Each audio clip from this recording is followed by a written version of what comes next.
pertama kalinya gue akan coba untuk, dan memang kalau di kamera kelihatannya nggak kotor-kotor banget. Di sini juga udah banyak yang kotor-kotor. Jadi nanti pengen minta tolong bagian sini juga untuk dibersihin. Apa mungkin kalau di kamera nggak begitu kelihatan ya? Hai guys, selamat datang di videonya Diara Natania, dan mohon maaf gue lecek banget karena hari ini gue bener-bener sibuk banget. Sebenarnya dari pagi udah nggak sempet makeup, nggak sempet ngapa-ngapain, jadi ya udahlah ya. Tapi tetap dibela-belain bikin video ini karena ini pertama kalinya gue akan coba untuk semacam menyewa, minta tolong kali ya, minta tolong helper alias asisten rumah tangga yang ada di Jepang. Nah, seperti yang kalian tahu, kalau di Indonesia kan udah biasa ya di rumah-rumah itu ada asisten rumah tangga atau ART gitu. Tapi kalau di Jepang itu sesuatu hal yang sangat tidak umum, guys. Jadi semua orang di sini biasanya kalau udah menikah, udah punya anak, meskipun sibuk banget, tapi biasanya tetap kerjain kerjaan rumah tuh sendirian gitu. Paling ya kalau misalnya emang benar-benar sibuk banget minta tolong pertolongan keluarga atau temen aja gitu loh, nggak sampai yang ada asisten rumah tangga tinggal bareng lagi di rumah. Itu tuh benar-benar hal yang kayak mustahil aja gitu di Jepang. Nah, selain hal itu ada juga sisi orang Jepang tuh punya gimana ya, mindset kalau misalnya kehidupan kita, kesibukan kita sendiri dibantu sama orang lain tuh kadang-kadang image-nya kurang bagus, guys, di orang Jepang. Contoh ya, kalian punya anak nih misalnya, tapi punya asisten rumah tangga yang bantu jagain anak. Entah kenapa di Jepang tuh image-nya agak kurang bagus. Karena di sini orang-orang berpikir ya itu anak kamu, ya kamu harus urusin sendiri dong, kenapa orang lain yang ngurusin gitu. Nah, tapi mindset seperti ini tuh lebih umum di generasi atas, dan di generasi sekarang nih milenial ke bawah itu udah lumayan surut. Karena sekarang kan ekonomi makin susah ya. Jadi orang Jepang yang dulunya tuh para suami aja kerja itu gajinya udah cukup untuk menafkahi satu keluarga, tapi sekarang tuh udah enggak. Sekarang kebanyakan para istri-istri juga udah mulai kerja untuk menafkahi ya pendidikan anak dan lain-lain gitu kan. Jadi kalau misalnya suami istri nggak sama-sama kerja, biasanya tuh uang untuk kehidupan anak-anak tuh jadi mepet banget gitu. Nah, karena banyak istri-istri pada kerja, jadi kan sibuk nih, nggak ada yang ngurusin kerjaan rumah. Makanya juyo demand untuk asisten rumah tangga ini tuh semakin besar, guys, di Jepang. Apalagi sekarang Jepang juga udah ya sekarang di dunia manapun udah ada media sosial gitu ya. Kita bisa lihat ke luar negeri. Jadi orang Jepang tuh sering banget nih ngelihat kayak TikTok Amerika atau TikTok luar negeri mana gitu, kayak rental atau menyewa atau minta tolong babysitter atau asisten rumah tangga untuk bantu bebersih. Itu kan normal banget ya. Apalagi di Amerika kan banyak memang pekerjaan seperti itu ya. Kayak misalnya anak-anak kuliahan bantuin kerjaan babysitter orang lain dan lain-lain. Itu kan normal banget. Tapi orang Jepang kan ngelihat itu tuh sesuatu yang baru. Jadi awalnya tuh aneh, tapi lama-kelamaan kayak kita juga butuh karena di sini tuh sibuk banget gitu. Nah, makanya mulai dari tahun-tahun kayak 2022 gitu, mulai banyak nih asisten rumah tangga yang bisa kita sewa di Jepang. Maaf ya, dari tadi gue sebutnya sewa melulu, tapi kayaknya kalau sewa nggak enak, minta tolong lah ya. Sampai sekarang ada banyak banget kayak aplikasi yang seolah-olah seperti matching app antara kita dan asisten rumah tangga di Jepang gitu. Orang-orang yang mau membantu kita beres-beres rumah. Ada matching app-nya, tapi gue nggak bisa kasih lihat layarnya ya, karena ini banyak banget kayak personal information gitu. Pokoknya nama aplikasinya tuh Kids Line, dan kalau misalnya kita buka, kita tuh bisa pilih ada tab untuk babysitter dan ada Kajidaiko. Kajidaiko itu asisten rumah tangga yang khusus untuk bebersih. Nah, setelah kita pilih nih mau yang mana, kalau gue kan hari ini pengennya minta bantuan untuk bebersih rumah. Jadi gue pilih yang bebersih rumah, dan ini banyak banget orang-orang, foto-foto orang, dan kayak keahliannya tuh ngapain aja. Misalnya dia nih paling jago bebersih yang berkaitan dengan apa ya, kayak decluttering barang, kayak buang-buang barang-barang yang udah gak kepake misalnya. Atau yang hari ini gue minta tolong itu, dia bisa untuk membersihkan bagian-bagian berair, kayak misalnya toilet, kamar mandi, sink, kayak wastafel, kayak gitu-gitu. Jadi karena kebutuhan gue itu, gue minta tolong dia. Terus di sini bayarannya juga bervariasi ya.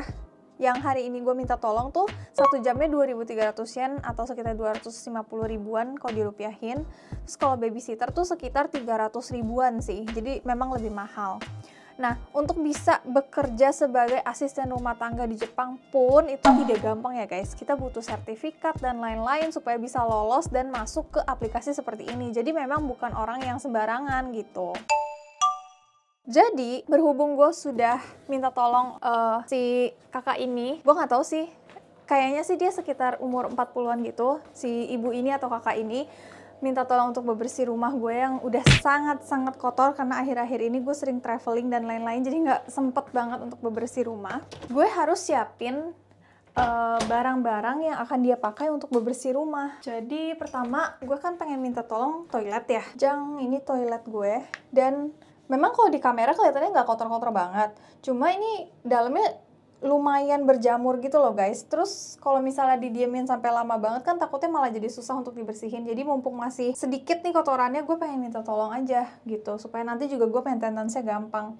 Karena rencananya gue pengen panggil asisten rumah tangga ini tuh kayak sebulan sekali aja gitu maksimal, pas musim summer doang. Kalau misalnya pas musim dingin kan nggak terlalu gampang kotor ya, kayak udaranya tuh lebih kering jadi nggak begitu gampang jamuran, jadi gue bisa handle sendiri. Tapi kalau musim summer dulu di Hokkaido tuh kayak gue sebulan full nggak terlalu gosok-gosok aja tuh jamur nggak terlalu muncul. Tapi kalau di sini karena lembab banget, jadi seminggu nggak bebersih rumah aja itu jamurnya udah parah banget gitu loh. Jadi rencananya selama musim summer ini kayaknya sebulan sekali, kalau gue rasa membutuhkan ya gue akan panggil gitu. Nah, untuk membersihkan toilet ini, gue udah siapin beberapa item di sini. Ada plastik untuk sampah, terus ada wet tissue atau lap khusus untuk toilet.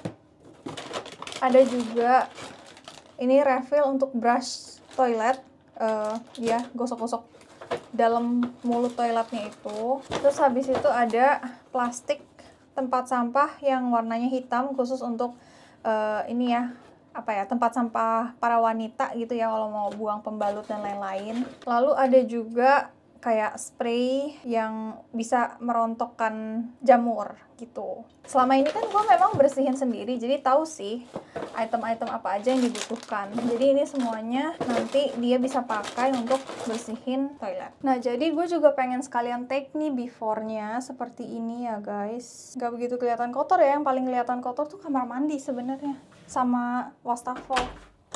Nah, bagian kedua yang pengen gue minta dia bersihin adalah dapur, tapi bener-bener cuma counternya doang. Karena hari ini gue udah tulis di message-nya gitu, minta bersihinnya cuma 4 titik. Jadi nggak boleh di luar itu, kalau di luar itu nanti dia ngomel. nggak ngomel sih, maksudnya nanti dia akan menolak pasti, karena di luar kesepakatan. Nah, ini bagian dapur, kan udah banyak nih kotor-kotor. Terus bagian dalam sini juga udah kotor banget. Ini kalau dibuka juga kayak banyak lendir-lendir gitu kan. Bagian-bagian sini banyak kerak airnya. Terus di sini juga udah banyak yang kotor-kotor. Nanti juga pengen minta tolong untuk lapin tembok sedikit. Ya, karena ada bercak-bercak bekas masak gitu. Tapi overall memang nggak sekotor itu sih memang. Terus titik kedua adalah wastafel ini kotor banget sih memang. Bayangin guys, gue nggak cuci selama 1 minggu lebih dikit aja langsung sekotor ini, seberjamur ini. Kayak dulu gue di Hokkaido nggak sebegininya. Jadi nanti pengen minta tolong bagian sini juga untuk dibersihin, termasuk kayak bagian bawah-bawah botol ini minta tolong dilap supaya nggak jamuran ya kan. Terus ini kaca banyak bercak-bercak, paling dilap aja sih gitu. Dan terakhir, ini sebenarnya gue agak malu ya kasih lihat kalian, karena ini kotor banget. Kamar mandi, apa mungkin kalau di kamera nggak begitu kelihatan ya? Ini keraknya parah banget, literally parah banget. Terus ini lantainya juga banyak jamur-jamur pink gitu, kelihatan nggak sih guys? Nih. Terus kaca-kacanya juga udah parah banget gak sih? Ekstrim. Ini kayak nggak dibersihin beberapa waktu aja udah sebegininya gitu. Kalau dibuka juga kotor banget, banyak rambut, banyak kotoran. Maaf ya guys kalau kalian jijikan. Tapi kalau nggak dikasih lihat before-nya kan nanti bingung ya, jadi bersih apa enggak. Ya jadi ini juga nanti mau dibersihin, ini titik terakhir, titik keempat. Cuma karena ini bener-bener apa ya, privasi orang Jepang banget kan, jadi gue nggak bisa videoin beliau lagi bebersih ya guys. Paling nanti gue ceritain aja dia kayak gimana bebersihnya, apakah oke atau tidak, tapi harusnya sih oke lah ya. Jadi gue sekarang, ini udah jam 1.40, nanti dia datang jam 2 siang. Hari ini gue udah bayar untuk 2 jam. Harusnya sih cukup ya untuk membersihkan 4 titik tadi. Jadi kita lihat lagi nanti hasilnya seperti apa. Hai guys, jadi ART-nya sudah pulang. Jadi totalnya 2 jam. Pas, nggak lebih, nggak kurang. Watashi no kuruma yori mechakucha ii kuruma datta. Ii na. Ne, koukan shite ne, watashi no kuruma to. Iya, jadi dia pakai mobil bagus banget. Terus kayak buset, cakep banget orangnya.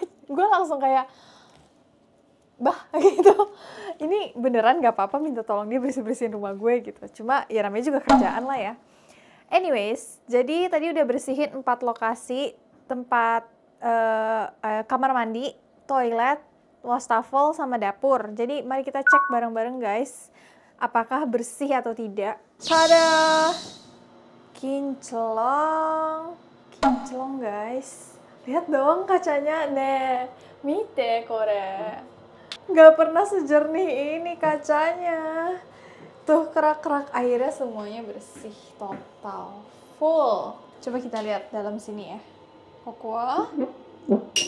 Wow. Pika-pika. Terus banyak banget yang pink-pink gitu kan tadi. Semuanya udah gak ada sekarang. Sampai ke ujung-ujung sini semuanya dibersihin sama dia. Lanjut, wastafel. Bersih banget sampai ke bawah botol. Ini kayak pinggir-pinggiran ini juga awalnya kan kayak kotor banget. Terus bersih sampai ke dalam-dalam sini disikatin semua. Kagami mo ne, sugoi kirei natta. Lanjut ke dapur. Dapur sih sebenarnya memang dari awal nggak kotor-kotor banget ya. Tapi jadi tambah lebih bersih. Tadinya kan kayak ada bercak-bercak kuning gitu. Udah nggak ada semua. Terus bagian sini juga udah dilap-lap, dibersihin, digosok-gosok tadi. Saya goto iretane. Oh,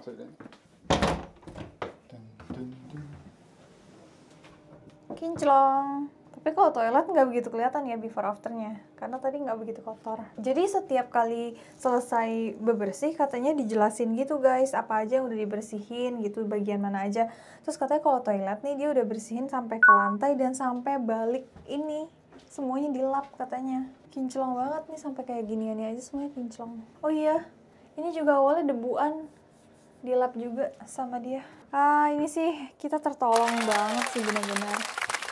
Jadi totalnya sekitar 600.000 2 jam.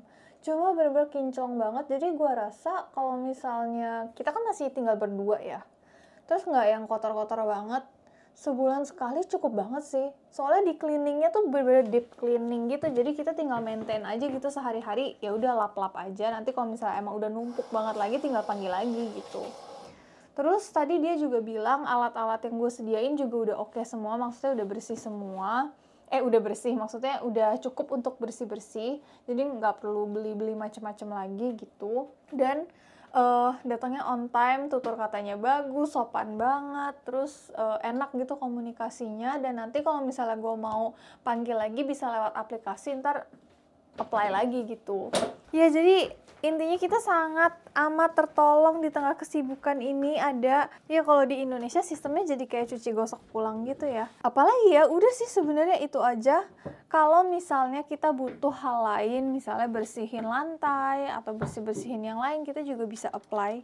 Jadi setiap pekerjaan tuh kayak udah ada spesialisnya masing-masing. Jadi intinya 5/5 dari gue amat sangat recommended untuk orang-orang yang sibuk banget, nggak kepegang bebersih rumah. Dan mungkin bulan depan gue akan panggil lagi, tapi setiap minggu gue tetap akan maintenance untuk bebersih juga.